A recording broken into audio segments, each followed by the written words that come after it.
my mom's a pretty awesome cook when it comes to food. Even though she didn't cook salsa, she just chopped up some vegetables and she made it. But my mom was still pretty awesome at doing that, right? And as a kid, I grew up kind of admiring my mom's skill at the kitchen. So I attempted to do what I thought would be the easiest thing a person to make, is try to recreate her garden salsa. And that's kind of hard if you don't know much about cooking, but I've seen my mom make enough salsa in my day to actually know how to make it. So I went to the garden and I grabbed different vegetables. I grabbed some tomatoes, some bell peppers, some jalapenos, and I grabbed some cilantro and banana peppers, and I went into the house and started chopping up all these vegetables. And at the time I didn't really know how to make chopped vegetables, how lame that sounds. So I came up with all sorts of pepper sizes when I chopped them, or tomato sizes. So it was super chunky salsa, but you know, I was determined to make this bowl of salsa. So I chopped up all the tomatoes and I chopped up all the peppers, and I put it all in a bowl. I grabbed some salt, put some salt on there, and I chopped this little cilantro, put that in there. And I always saw my mom put her secret ingredient in, which I always thought was cinnamon sugar. So I go in the cabinet and I grab the thing of cinnamon sugar, and I started to pour it on my salsa, because my mom has always done that as far as I can tell. Like, she's always put cinnamon on her salsa. So I make this bowl of salsa and I have my family eat it, and they all kind of looked at me funny. Like, there's something weird about the salsa. My mom goes, "What did you put in this?" And I was like, "Oh, you know, a little tomatoes, a little bit of peppers." She goes, no, what spices did you put into it? I'm like, "Oh yeah, just you know, cilantro, salt, and cinnamon. The same things you always put in it." And she looked at me and laughed. And then my sister laughed, and then my dad laughed. And I'm like, "What?" She goes, "I never put cinnamon in the salsa, I put cumin." And I was so embarrassed because I ruined all these fresh vegetables because I put cinnamon sugar in my salsa. And I felt so bad, and I was embarrassed because all my family was laughing at me. But as I think back on it, I kind of grew from that moment. Now I know the truth. I know that I need to put cumin into the salsa to give it a kick, not cinnamon sugar. You see, now being older, I know the difference between cinnamon sugar and cumin. I don't need to be worried. I don't need to be worried about putting the wrong one on. I just know what I'm doing.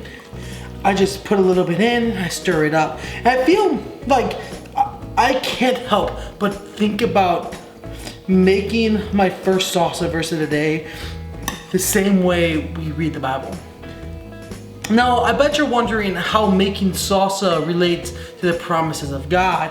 Well, oftentimes young Christians, and sometimes even old Christians, misunderstand God's promises. And I feel like this can be translated in the Christian world fairly easily.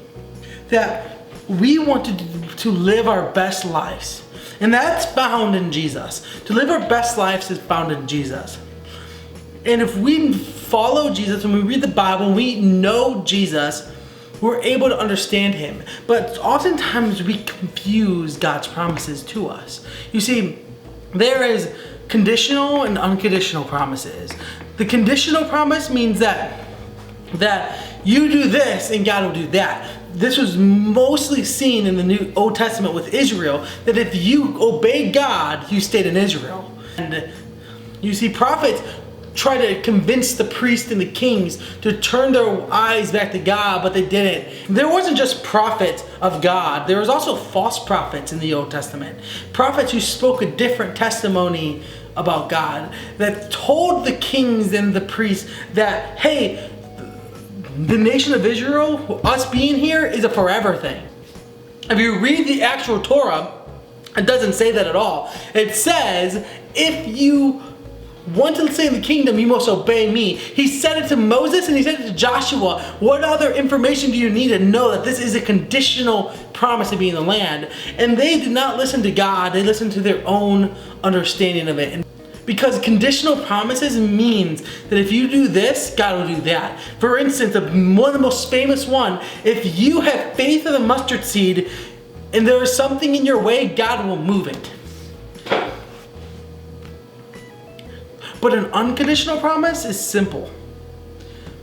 You don't do anything and God does everything. And a famous unconditional promise is the rainbow. You see, when the ark landed and the water receded, God made a promise to Noah that he would never destroy the earth by flood again. And as we can tell, the earth hasn't been destroyed by floods. Yes, there's been little floods, but there's not been the whole earth floods. God hasn't destroyed the earth with a flood because he made a promise to Noah, which meant a promise to mankind that he will never destroy the earth with flood again. But if we read Revelations, he's going to destroy this earth and make a new one. Another unconditional promise that you may know. There's nothing we can do to save us from our sins, but Jesus died so that we might survive. And all you have to do is accept that truth and you have salvation. There are people who say that that's not unconditional. Don't listen to them. Don't listen to false teachers who say you must give money to me in order for you to be saved. You must be a member of our church in order to be saved. You must bow down to another man to be saved, because that's simply not true. Salvation lies. Salvation is found in Jesus Christ alone. There is no greater love, no greater promise than this promise God made to us in the Garden of Eden. When we were cast out of the garden, God said, I will send someone to crush the head of the serpent, which was the one who tempted us to sin, which means he's going to send someone to destroy the cause of our sin. He made a promise to David that there was going to be a king who will reign on the throne from your blood, which was Jesus.